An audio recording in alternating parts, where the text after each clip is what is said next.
Hey everyone, welcome back to my channel.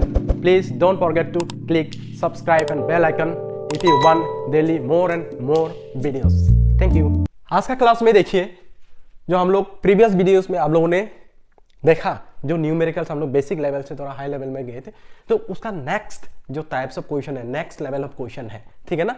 तो देखिए वो क्वेश्चन क्या है, इसमें भी क्या है, सिर्फ नेशनल इनकम हम लोगों को कैलकुलेशन करना है। जो मेथड जो टेक्निक मैंने आप लोगों को सिखाया था, तो सेम टेक्निक हमें यूज करना है, ठीक है। तो सबसे पहले हमें क्या लिखना है, जो एग्रीगेट पूछा गया है वो एग्रीगेट को पहले लिखना है, क्या है, N P at factor cost equal, तो ये वैल्यू एडर मेथड है। डायरेक्ट कौन सा एग्रीगेट मिलता है, GDP at market price, GDP at market price, gross to net minus depreciation domestic to national, क्या है, plus N F I A, फिर उसके बाद market price to factor cost क्या है, माइनस एन आई टी, ठीक है।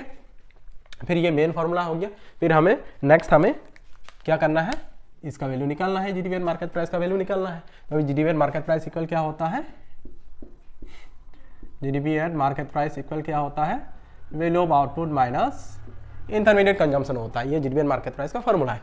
तो अभी वैल्यू ऑफ आउटपुट में क्या होता है, sales plus change in stock, ठीक है ना, या तो सेल्स प्लस क्या है, self consumption plus change in stock होता है। ओके, तो अभी देखिए, तो हमें तो वैल्यू ऑफ आउटपुट तो डायरेक्ट नहीं जाए, तो वैल्यू ऑफ आउटपुट कैसे मिलती है हमें, सेल्स। तो अभी यहाँ में देखिए, एक बार बच्चों को ये सब क्वेश्चंस में क्या होता है, कंफ्यूजन होता है। क्यों कंफ्यूजन होता है, देखिए हमें क्या है, सेल्स दिया हुआ है, सेल्स टोटल सेल्स दिया है, मतलब क्या है, डोमेस्टिक सेल्स भी दिया हुआ है इसका अंदर में, और एक्सपोर्ट का भी वैल्यू इसका अंदर में दिया हुआ है। तो इसमें अलग से क्या दिया है, और एक्सपोर्ट भी दिया है। तो हमें ये सेल्स के साथ ये एक्सपोर्ट को जोड़ना नहीं है, क्योंकि ऑलरेडी एक्सपोर्ट का वैल्यू इसका अंदर में मार्ज है। आई बात समझ में, तो ये बात ध्यान रखिए। ओके, तो अभी क्या है, वैल्यू ऑफ आउटपुट इक्वल क्या है, sales plus change in stock minus intermediate consumption. Okay, तो अभी देखिए यहां में देखिए अभी क्वेश्चन में, अभी सेल्स का वैल्यू कितना है, इक्वल 500 है, सेल्स का वैल्यू हो गया 500। फिर उसके बाद चेंज इन स्टॉक क्या दिया, चेंज इन स्टॉक, क्योंकि चेंज इन स्टॉक का फॉर्मूला क्या होता है, closing stock minus opening stock होता है, closing stock minus opening stock होता है। लेकिन इसमें देखिए क्या, इसमें कहीं दिखाई दे रहा है क्लोजिंग स्टॉक, कहीं दिखाई दे रहा है ओपनिंग स्टॉक, हाँ एक तो दिखाई दे रहा है, क्या दिखाई दे रहा है, यहाँ में देखिए एक ये है अनसोल्ड स्टॉक दिखाई दे रहा है ना, अनसोल्ड, तो यही अनसोल्ड स्टॉक क्या है, ये है क्लोजिंग स्टॉक। लेकिन यहाँ में क्या, ओपनिंग स्टॉक तो नहीं है, है ना, तो closing stock minus opening stock होता है, लेकिन ओपनिंग स्टॉक नहीं है, तो इसी को ही जोड़ देना है, ठीक है ना। तो क्या होगा इसका वैल्यू, इसका वैल्यू कितना होगा, इसका वैल्यू होगा क्या है, प्लस 20। ओके, फिर उसके बाद इंटरमीडिएट कंजम्पशन, अभी ध्यान से देखिए, इंटरमीडिएट कंजम्पशन कहीं कौन सा इंटरमीडिएट कंजम्पशन है, कौन सा इंटरमीडिएट कंजम्पशन है, ये देखिए, single use producer goods, single use producer goods ही क्या होता है, इंटरमीडिएट कंजम्पशन होता है, ठीक है ना। तो उसका वैल्यू कितना है, 50, दैट इज माइनस 50। ओके, समझ में आया, ओके वेरी गुड। तो अभी इसको क्या करना है, हमें सिंपली जोड़ देना है, कितना है अभी 520 माइनस 50, तो कितना होगा इसका वैल्यू 074 करोड़, ठीक है ना। तो ये हो गया जीडीपी एट मार्केट प्राइस का वैल्यू कितना है, 470 करोड़। तो नेक्स्ट स्टेप क्या है, अभी हम लोगों का नेक्स्ट स्टेप क्या होगा, तो ये जीडीपी एट मार्केट प्राइस का वैल्यू इसमें पुट अप करना है, बाद में डिप्रिसिएशन एनएफआई एनआईटी इसमें लगाना है, ठीक है ना। और ये हमें और एक नया चीज सीखने को मिलेगा, अभी देखते रहिए आप लोग, ठीक है।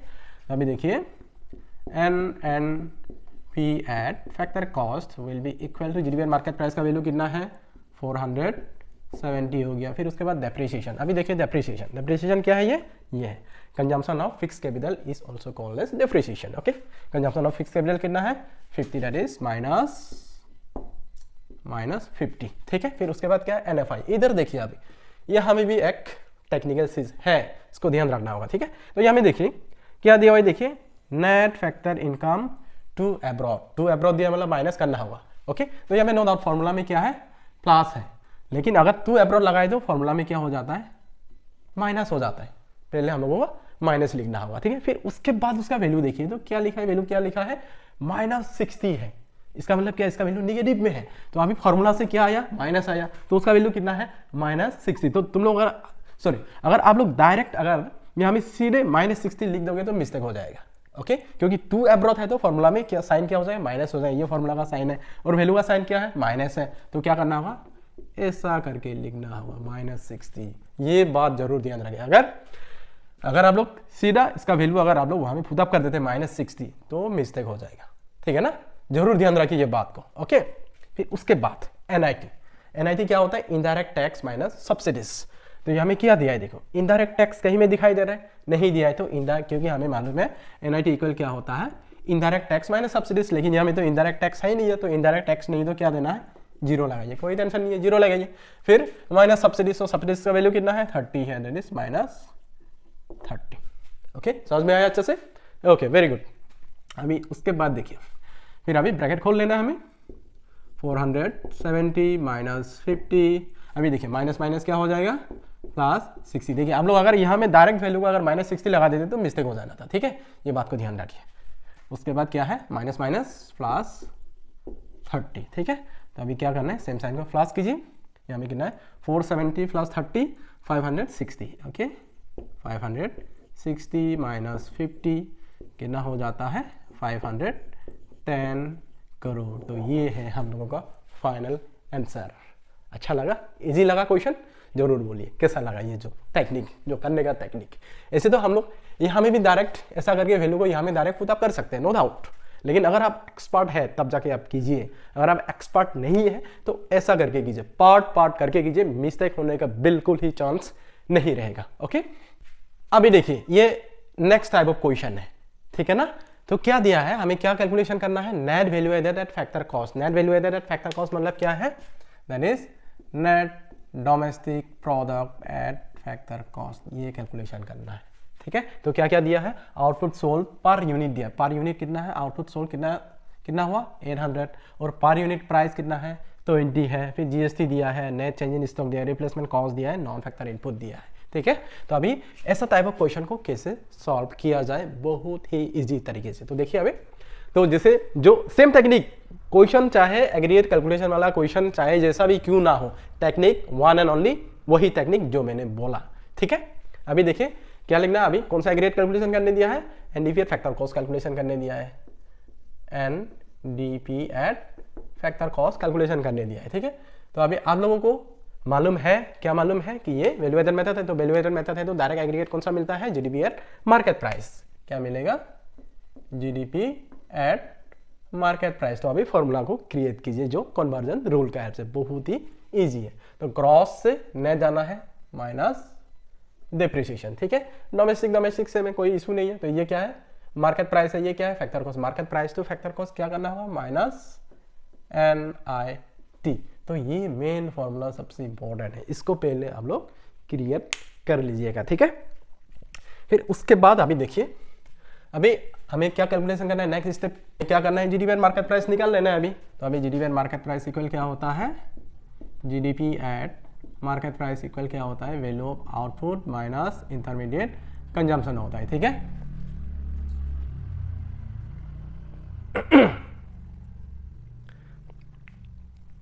तो अभी वैल्यू ऑफ आउटपुट कैसे मिलेगा हमें, क्योंकि वैल्यू ऑफ आउटपुट इक्वल क्या होता है, sales plus change in stock होता है, लेकिन इसमें तो सेल्स तो नहीं दिया है। तो अभी और दूसरा तरीका सेल्स हमें कैसे मिलता है, प्राइस इंटू क्वांटिटी, ठीक है ना। प्राइस इंटू क्वांटिटी करने से हमें सेल्स मिल जाता है, वैल्यू ऑफ आउटपुट इक्वल क्या होता है, sales plus change in stock minus intermediate consumption, ठीक है ना। तो अभी सेल्स हमें कैसे मिलेगी, price into quantity, price into quantity. तो अभी देखिए प्राइस कितना दिया है, इसमें प्राइस दिया है, इसमें प्राइस कितना दिया है 20 दिया है, और आउटपुट या तो क्वांटिटी कितना दिया है 800, दैट इज इसका। तो price into quantity 8 to 16, that is 16,000। Okay, इसका वैल्यू, सेल्स का वैल्यू कितना होगा 16,000। फिर उसके बाद देखिए चेंज इन स्टॉक, तो इसमें देखिए कौन सा है चेंज इन स्टॉक, ये है change in stock, net change in stock. लेकिन हम लोग का फॉर्मूला में क्या है, प्लस है, लेकिन इसका वैल्यू क्या है, माइनस है। तो माइनस है तो हमें क्या करना होगा, माइनस ही लिखना होगा, प्लस नहीं लिख, क्योंकि प्लस इंटू माइनस माइनस हो जाता है, ठीक है ना। तो कितना होगा -500। फिर उसके बाद इंटरमीडिएट कंजम्पशन, देखिए इंटरमीडिएट कंजम्पशन यहाँ में आप लोगों को दिखाई दे रहा है इंटरमीडिएट कंजम्पशन। तो कौन सा होगा इंटरमीडिएट कंजम्पशन, ये non factor input. Non factor input ही क्या होता है, इंटरमीडिएट कंजम्पशन। क्यों, क्योंकि इनपुट देखिए दो टाइप्स ऑफ इनपुट होते हैं, एक इनपुट है नॉन फैक्टर इनपुट, और एक इनपुट क्या है, फैक्टर इनपुट, ठीक है ना। फिर अभी जो फैक्टर इनपुट होते हैं जो फैक्टर्स ऑफ प्रोडक्शन में हम लोग यूज करते हैं, और जो नॉन फैक्टर इनपुट क्या होता है, जो रॉ मटेरियल हम लोग यूज करते हैं। तो इसलिए रॉ मटेरियल ही क्या होता है, इंटरमीडिएट कंजम्पशन होता है। Okay, non factor input intermediate consumption कितना है -8,000। ओके, कितना होगा ये अभी 16,000 माइनस 8,000, 8,000 माइनस 500, दैट इज कितना है 7,500 करोड़। तो ये हो गया हम लोगों का जीडीपी और मार्केट प्राइस का वैल्यू। ठीक है, फिर अभी सेम वैल्यू को हम लोगों का मेन फार्मूला में हमें पुट अप करना है। ठीक है, तो अब ये मेन फार्मूला में हमें लगाना है। ये हो गया, अभी फाइनल आंसर हमें मिल जाएगा, that is NDP at factor cost will be equal to GDP और मार्केट प्राइस का वैल्यू कितना है 7,500। फिर डिप्रिसिएशन, अभी देखिए डिप्रिसिएशन कहाँ में है, कौन सा है डिप्रिसिएशन, ये है, ये डिप्रिसिएशन है। रिप्लेसमेंट कॉस्ट ही डिप्रिसिएशन होता है, क्योंकि रिप्लेसमेंट कॉस्ट क्या होता है, जब भी फिक्स एसेट में क्या होता है कुछ भी पार्ट अगर टूट जाता है तो उसको रिप्लेस करने में हमें क्या करना है, एक्सपेंडिचर होता है, या तो जो कॉस्ट लगता है वही होता है रिप्लेसमेंट कॉस्ट। तो वही होगा हम लोगों का क्या है depreciation, that is replacement cost equal क्या होता है 1,000। तो इसका वैल्यू कितना आएगा माइनस डिप्रिसिएशन माइनस 1,000। ओके, फिर उसके बाद NIT नेट इनडायरेक्ट टैक्स। अभी नेट इनडायरेक्ट टैक्स कैसे मिलता है, इनडायरेक्ट टैक्स माइनस सब्सिडीज होता है, लेकिन यहाँ में तो सब्सिडीज है नहीं है। जो इनडायरेक्ट टैक्स रहेगा क्या है, वो GST क्या है हम लोगों का इनडायरेक्ट टैक्स है। तो अभी GST इनडायरेक्ट टैक्स है, तो क्योंकि इनडायरेक्ट टैक्स हमेशा क्या होता है माइनस ही होता है, तो अभी इनडायरेक्ट टैक्स को सीधे हम लोग माइनस कर देंगे। ठीक है, दैट इज -2,000। ओके, तो अभी इसको सॉल्व करना है, तो कितना होगा अभी 7,500, अभी ये -3,000, तो कितना होगा 7,500 से 3,000 जाए तो कितना होगा 4,500 करोड़। तो ये है हम लोग का फाइनल आंसर। तो देखिए कैसा लगा मेथड, टेक्निक इजी लगा।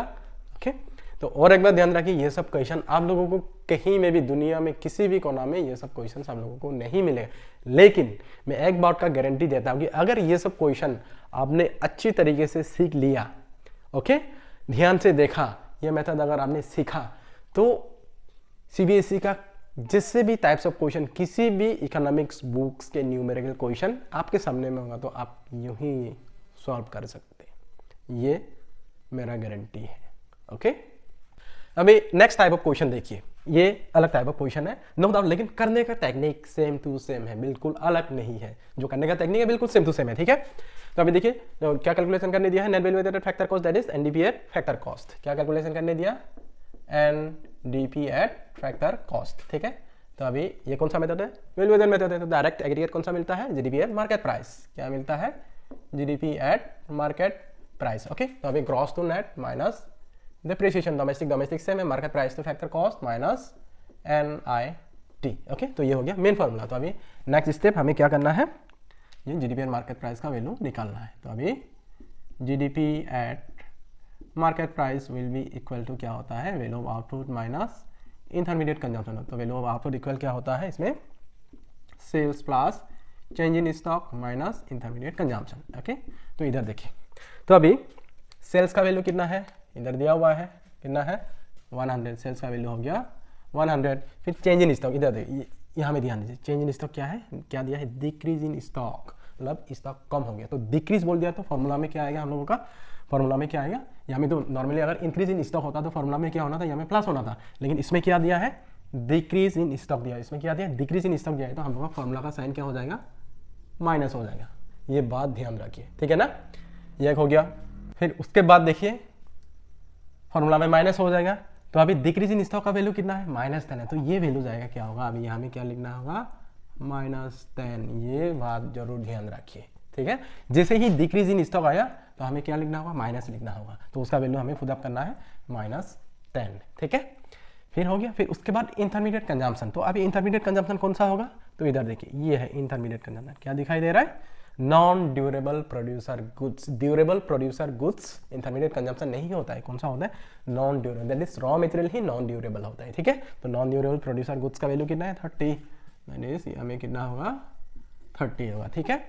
फिर अभी इसको पहले हम लोग सॉल्व कर लेंगे, that is 100 minus minus plus 10 minus 30, okay. तो ये हमें कितना होगा, 110 माइनस 30, दैट इज कितना होगा यहाँ में 80 करोड़। तो ये हो गया जीडीपी और मार्केट प्राइस का वैल्यू हो गया 80 करोड़। तो अभी सेम वैल्यू को हमें क्या करना है, अभी मेन फॉर्मूला में लगाना है, ठीक है, मेन फॉर्मूला में। तो अभी मेन फॉर्मूला क्या है, NDP at factor cost will be equal to, अभी जीडीपी मार्केट प्राइस का वैल्यू कितना है 80 है, ठीक है। अभी डेप्रिसिएशन देखिए, यहाँ में देखिए, यहाँ में और एक नया बात, ठीक है। अभी हमें कहीं में डेप्रिसिएशन दिखाई दे रहा है, नहीं दे रहा है। तो अभी डेप्रिसिएशन का फॉर्मूला मैंने एक वीडियो में अपलोड किया था, तो उसमें आप लोगों ने देखा होगा। तो डेप्रिसिएशन का फॉर्मूला क्या होता है, value of asset minus scrap value divided by expected life span होता है डेप्रिसिएशन का फॉर्मूला, ठीक है। और एक फॉर्मूला डेप्रिसिएशन का क्या होता है, gross value minus net value करने से भी हमें डेप्रिसिएशन का वैल्यू मिल जाता है। तो इसमें क्या दिया है, इधर देखिए, value of asset with A life span of 5 years. अभी देखिए वैल्यू ऑफ, यहाँ में देखिए एसेट का वैल्यू कितना दिया है, 10 दिया है, और उसका लाइफ स्पैन कितना है 5 ईयर्स है। That is value of asset divided by expected life span, that is 10 divided by 5 कितना होगा, 10 डिवाइडेड बाय 5 2। तो डेप्रिसिएशन का वैल्यू कितना आएगा, 2 आएगा। समझ में आया ना, ठीक है, ध्यान रखिए ये बात का, ओके। फिर उसके बाद क्या है, नेट इनडायरेक्ट टैक्स है। तो इसमें नेट इनडायरेक्ट टैक्स क्या होता है, इनडायरेक्ट टैक्स माइनस सब्सिडी। इसमें तो डायरेक्ट दिखाई दे रहा है, एक है इनडायरेक्ट टैक्स, ये हो गया सब्सिडीज, ओके। तो इसमें क्या देना है, माइनस इनडायरेक्ट टैक्स का वैल्यू कितना है, इनडायरेक्ट टैक्स का काम है यहाँ में हो गया 5 माइनस सब्सिडीज का वैल्यू कितना है 1 है, ओके बस। तो अभी क्या करना है, 80 माइनस 2, उसके बाद माइनस 5 प्लस 1, ओके। तो अभी क्या करना है, सेम साइन को पहले प्लस कीजिए, इधर 81, तो इसमें कितना होता है -7, ओके। तो अभी कितना होगा यहाँ में 81 माइनस 7 कितना होता है, दैट इज 80, सॉरी नॉट 80, कितना होगा 74 करोड़। ये है हम लोग का फाइनल आंसर। कैसा लगा, इजी लगा ना, बहुत बढ़िया से, ठीक है। आई होप आप सभी लोगों को जो क्वेश्चंस मैंने यहाँ में प्रैक्टिस कराया, आप लोगों को सिखाया, डिटेल में सिखाया, आई होप आप सभी लोगों को बहुत बढ़िया तरीके से समझ में आया होगा।